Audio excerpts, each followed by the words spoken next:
दोस्तों, यहाँ पर दो रेखाओं का प्रतिच्छेद बिंदु किस तरीके से निकाला जाता है वो सीखेंगे।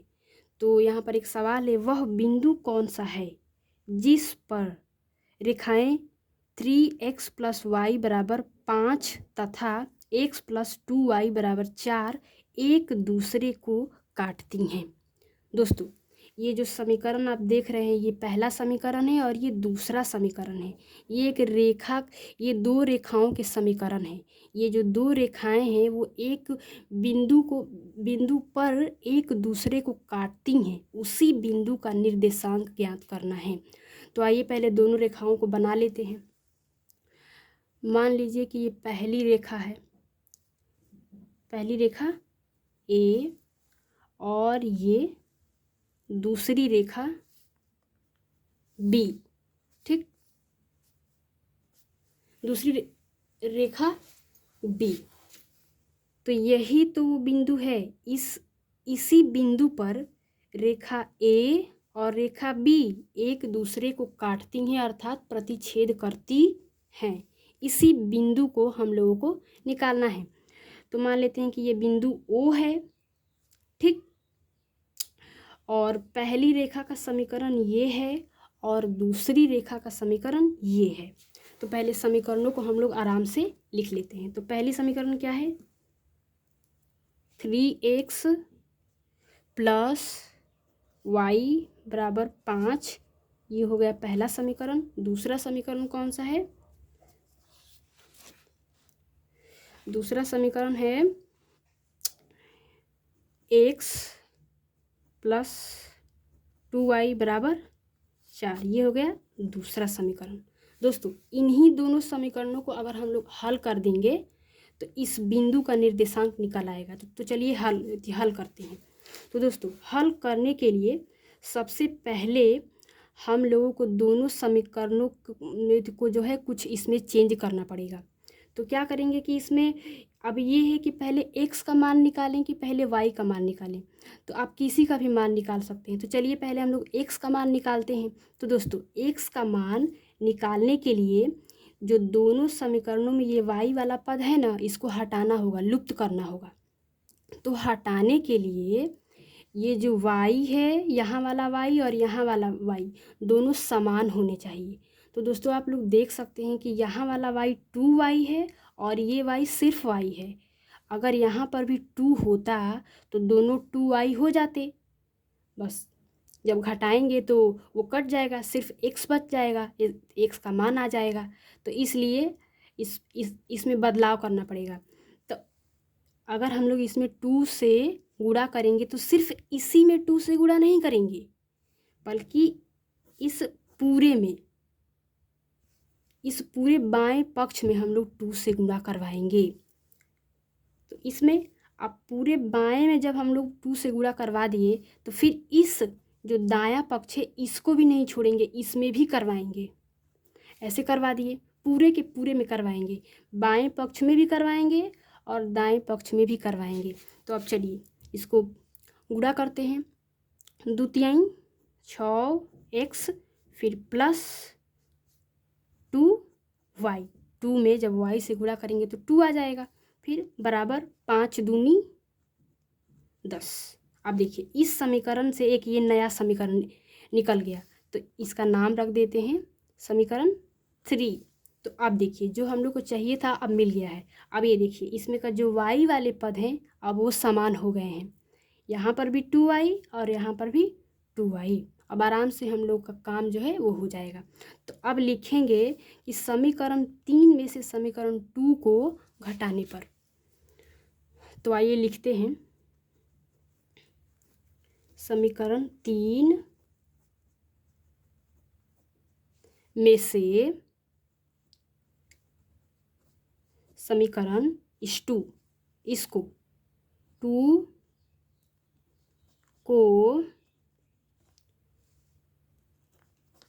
घटाने पर, समीकरण 3 में से समीकरण 2 को घटाने पर। तो आइए पहले लिख लेते हैं समीकरण 3 को। 6x + 2y = 10, फिर x ये प्लस फिर इस 2y को 2y के नीचे, फिर बराबर 4। तो दोस्तों दोनों समीकरणों को जो है हम लोग घटा रहे हैं।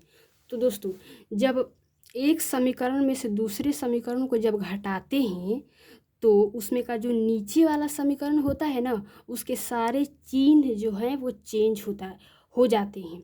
तो इसमें भी नीचे वाला समीकरण ये है, इसके सारे चिन्ह हम लोग को चेंज करने पड़ेंगे।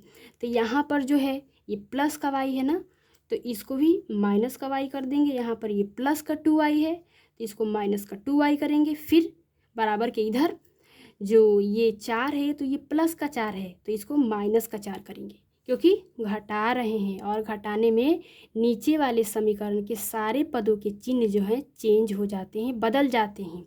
तो हम लोगों ने बदल दिया। अब हम लोग आगे की जो है क्रिया करते हैं।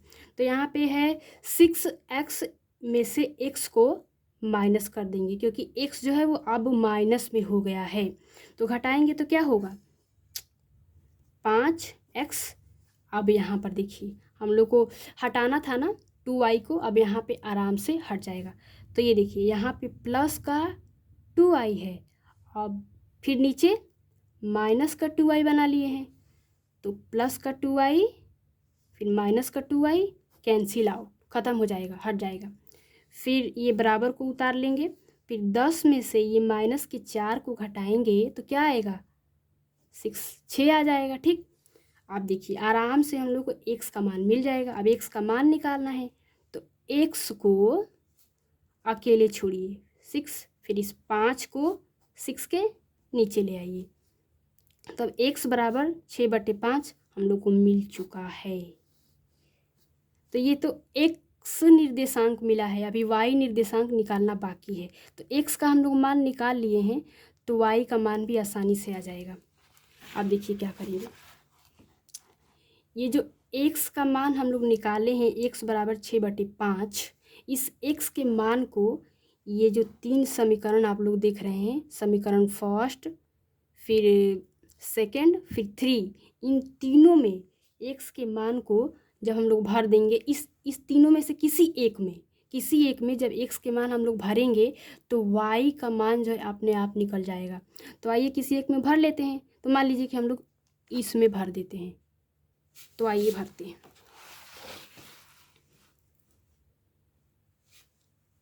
तो दूसरा समीकरण तो ये क्या है,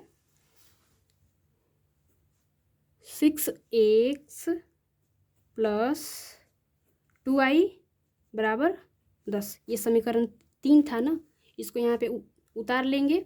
फिर x का मान हम लोग क्या निकाले थे, x बराबर 6/5। अब इस x के मान को इसको x के स्थान पे भर देंगे। तो आइए भरते हैं। 6, x का मान क्या निकाले हैं, 6/5।